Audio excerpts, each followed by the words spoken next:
بسم اللہ الرحمن الرحیم۔ عائشہ اسلامک ہسٹری کی پیاری بہنوں اور بھائیوں، السلام علیکم۔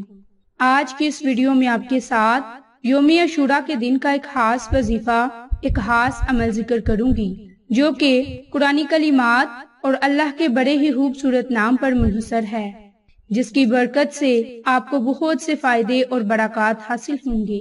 میری اسلامی بہنوں اور بھائیوں، یوم عاشوراء کی فضیلت اور برکات میں آپ کے ساتھ بارہا ویڈیوز میں ذکر کر چکی۔ آج محرم الحرام کی 10 تاریخ یعنی یوم عاشوراء کو تاریخ اسلام کا وہ دردناک سانحہ پیش آیا کہ جس میں نواسۂ رسول حضرت امام حسین کی شہادت ہو گئی۔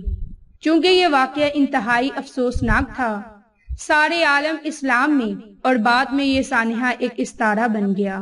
عوام الناس میں 10 محرم سے مراد حضرت امام حسین کی شہادت کا واقعہ ہے، اور اس دن کی قدیم تاریخی اور مذہبی حیثیت کو کم یاد کیا جاتا ہے، لیکن امام حسین کی شہادت کو یاد ضرور کیا جاتا ہے۔ میری بہنوں اور بھائیوں، دراصل یوم عاشوراء روزہ رکھنے کا دن ہے۔ رمضان المبارک کے روزوں کے بعد عاشوراء کے دن کے روزے کو بڑی فضیلت حاصل ہے۔ ہمیں کوشش کرنی چاہیے کہ اس دن کا روزہ رکھیں، اللہ کو راضی کریں۔ میری اسلامی بہنوں اور بھائیوں، ماہ محرم الحرام جب بھی تشریف لاتا ہے تو اپنے ساتھ کربلا والوں کی یاد کو بھی لے کر آتا ہے۔ اسیران کربلا، شہدائے کربلا، بالخصوص نواسۂ رسول، جنتی نوجوانوں کے سردار، سیدہ شہداء حضرت امام حسین کی یاد دلوں کو تڑپاتی ہے اور آنکھوں کو اشکبار کرتی ہے۔ میدان کربلا میں اہل بیت اطہار کو وہ مصائب اور الام پیش آئے کہ جن کے تصور سے ہماری روح کانپ جاتی ہے۔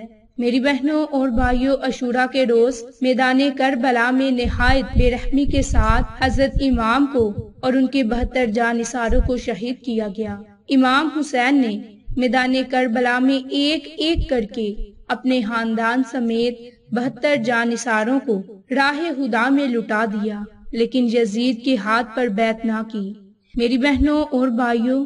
عاشوراء کے دن کا جو خاص عمل ہے، خاص وظیفہ ہے، وہ آپ کے ساتھ ذکر کروں گی۔ اگر آپ عاشوراء کے دن یعنی کہ آج کے دن یہ اعمال کریں گے تو آپ کو بہت فائدے ہوں گے۔ نمبر 1 کہ آپ آج کے دن عاشوراء کا روزہ رکھیں، اللہ کی ذات سے اپنے گناہوں پر ندام ہو کر توبہ استغفار کریں، اور جو آپ نے عاشوراء کے دن خاص اعمال، خاص وظائف کرنے ہیں، وہ قرآنی کلمات پر منحصر ہے، اور وہ قرآنی کلمات سورۃ فاتحہ کے قرآنی کلمات ہیں، ایاک نعبد و ایاک نستعین۔ ان قرآنی کلمات کو پڑھنے سے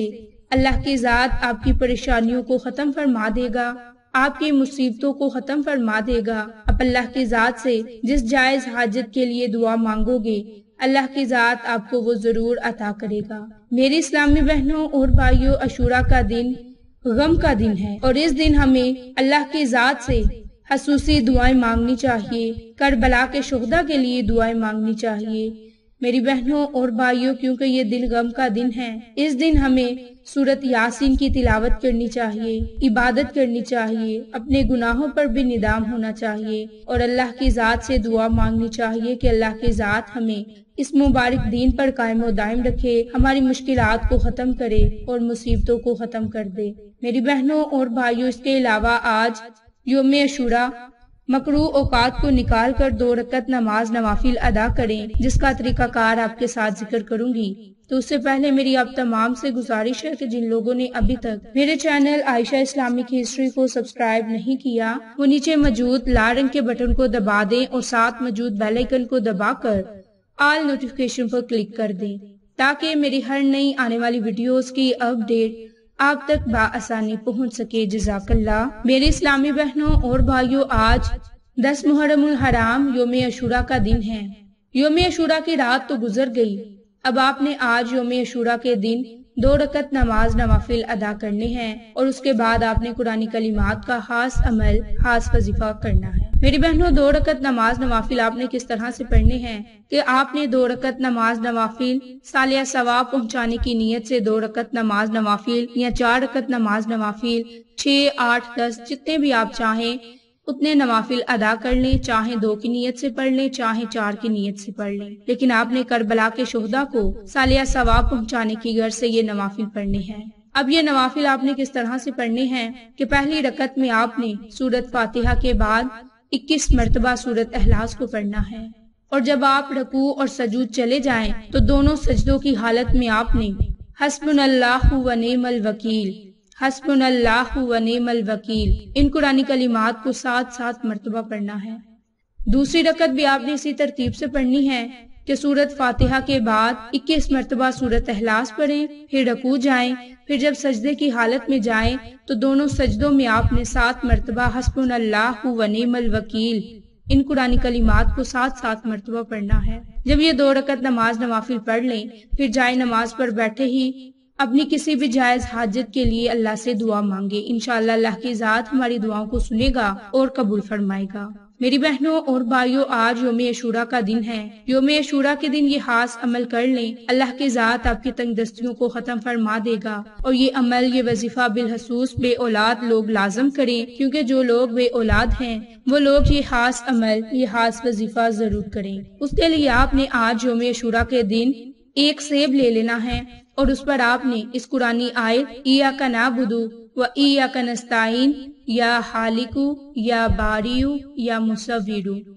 ایاک نعبد و ایاک نستعین یا خالق یا باری یا مصور، یہ 1 مرتبہ ہو گیا۔ آپ نے اسی ترتیب سے، اسی طریقہ کار سے اس سیب پر ان قرآنی کلمات یعنی سورۃ فاتحہ کی آیت مبارک اور اللہ تعالیٰ کے یہ 3 خوبصورت صفاتی نام حصول اولاد کے لیے آپ نے ان ناموں کو صرف اور صرف 33 مرتبہ اور اس قرآنی کلمات کو آپ نے اکٹھا پڑھ کر ایک تصور کرنا ہے، اور صرف 33 مرتبہ ان قرآنی کلمات کو پڑھ کر آپ نے اللہ کی ذات سے حصول اولاد کے لیے دعا مانگنی ہے، پریشانیوں سے نجات کے لیے دعا مانگنی ہے، رزق میں وسعت کے لیے دعا مانگنی ہے، کاروبار میں برکت کے لیے دعا مانگنی ہے۔ انشاءاللہ اس عاشوراء کے دن کی برکت سے اللہ کی ذات آپ کی دعاؤں کو اپنی بارگاہ میں قبول فرمائے گا، آپ کی پریشانیوں کو اور مصیبتوں کو ختم فرما دے گا۔ اسی طرح میری اسلامی بہنوں اور بھائیوں، یوم عاشوراء کے دن چھوٹے چھوٹے کام یعنی کہ روزہ رکھنا، اللہ کا قرب حاصل کرنا، یتیم کے سر پر ہاتھ پھیرنا، توبہ استغفار کرنا، نفلی عبادت کرنا، بیمار کی بیمار پرستی کرنا، غسل کرنا، پیاسے کو پانی پلانا، دسترخوان کو کشادہ کرنا، صدقہ خیرات کرنا، سرما لگانا، یہ عاشوراء کے 10 چھوٹے چھوٹے کام ہیں، چھوٹے چھوٹے اعمال ہیں جو اللہ کے قرب کو حاصل کرنے کا باعث بنیں گے۔ تو میری بہنوں اور بھائیوں، آپ آج کے دن یہ خاص عمل، خاص وظیفہ ضرور کریں، اللہ کی رضا کو حاصل کرنے کی کوشش کریں، انشاءاللہ اللہ کی ذات ہماری دعاؤں کو اپنی بارگاہ الہی میں ضرور قبول فرمائے گا۔ تو میری بہنوں، آپ کو آج کی یہ ویڈیو پسند آئے تو اسے لائک، شیئر اور سبسکرائب کریں۔ جزاک اللہ۔